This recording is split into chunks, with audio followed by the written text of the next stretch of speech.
Hey guys, welcome to this episode of The Rachel Cruze Show. So there is a popular budgeting strategy called the 50-20-30 method. And recently it's been attracting some criticism. And as you can probably guess, I'm not a huge fan of this method. I think there are other ways of budgeting that are much more effective when it comes to building wealth. And I'll talk about those later on. So basically the 50-20-30 theory teaches you that 50% of your budget goes to your needs. That's food, housing, transportation, utilities, insurance, daycare, all that. 20% of your income goes to saving and paying off debts. And then 30% of your income goes towards what you want, which is restaurants, entertainment, shopping, travel. Now, I appreciate that there's some intentional effort to create a plan for your money, but I also think that there is some issues with this way of handling money. So today I want to talk through some of the blind spots and teach you a better way to control your finances. First of all, a lot of people say that they love the 50-20-30 budget because it's simple. And yeah, I agree, it is simple, but that's one of my issues with it. If your budget is super simple, broad structure like this, then it means it's pretty stagnant. So you're telling me that whether you're bringing home $40,000 or six figures, you should always get to spend 50% of your income on the same bare bones needs? And if someone is drowning in thousands of dollars of debt, and his neighbor has a paid off house and a car, they should not be doing the exact same thing with their money. It just doesn't work that way, you guys. So depending on where you are on your financial journey, you're going to have different priorities, which is exactly why the baby steps work. So speaking of priorities, another issue that I have with this method is that there's no goal setting. So if you're really wanting to win with money, you should constantly be working towards some kind of goal. And as cheesy as it sounds, having a goal-oriented mindset is what builds powerful momentum. And this is another thing that the baby steps teach you how to do. So having a list of goals in the order of most to least important will show you exactly where to put your focus so that you can consistently work towards future success, like saving for retirement or building an emergency fund. When you use your budget to take those steps one at a time, instead of struggling to do it all at once, all the time, you make progress.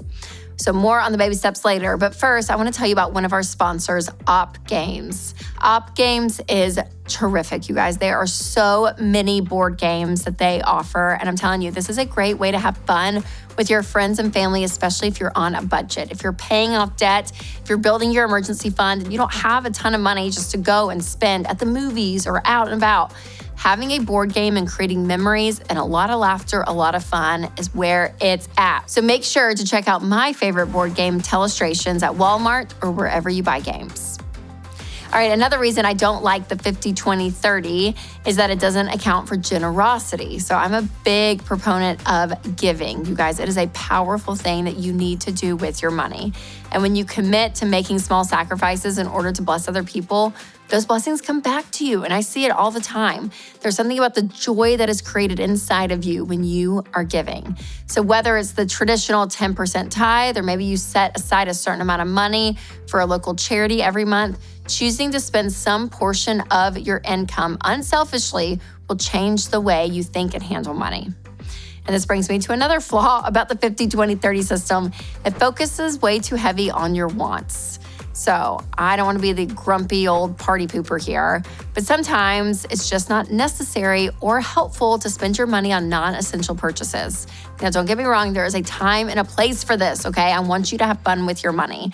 But when you're up against thousands of dollars of student loan debt or credit card debt, or you're struggling to afford a home, it's best to channel all your extra funds towards those important money goals. So you might have seasons where you're actively choosing to only spend 5% on fun purchases, and that's okay. Sacrifice is necessary sometimes in order to get what you really want.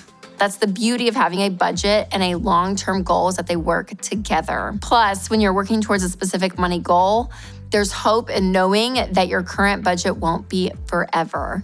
If you're advancing through the steps to financial freedom, there will come a day where it's going to make more sense for you to spend more on luxuries. But if you spend an entire part of your life and an entire part of your budget towards just your wants, You'll have zero cushion for other stages of your life, like retirement or an unexpected emergency. So the key is to evaluate what's best for you and your money right now, where you currently are. Then, as you goal set and adjust your budget over time, you'll get to a place where there's a lot more freedom. And again, that will come a lot faster when you're very specific about what you're trying to do with your income. Now, if you're thinking, okay, Rachel, that's all great, but what is the right way to budget? Well, let's talk about that because I think this is a really key part of winning financially. So I teach a zero-based budget, and this is where your income minus all of your expenses equals zero, including giving and saving. So it's gonna be very specific of where you are on the Ramsey baby steps. So if you are paying off debt, that means you're gonna look at your budget and you're gonna cut categories that are not necessary because you're gonna throw that extra money to get out of debt or to build up your emergency fund. And once you're debt-free and you have money in the bank for an emergency fund, then you can put some of those categories back in. So you see your budget flows with where you are. That's why I love a zero-based budget. It's very specific to where you are in life. And last but not least, my number one tip for successful budgeting is to find tools that work for you, which is why I always recommend the EveryDollar app. It's the app that my family and I use every single month, and it's truly the best resource when it comes to budgeting. So make sure to send this video to a friend who likes to experiment with different budgeting methods. And remember, you guys, to take control of your money and create a life you love.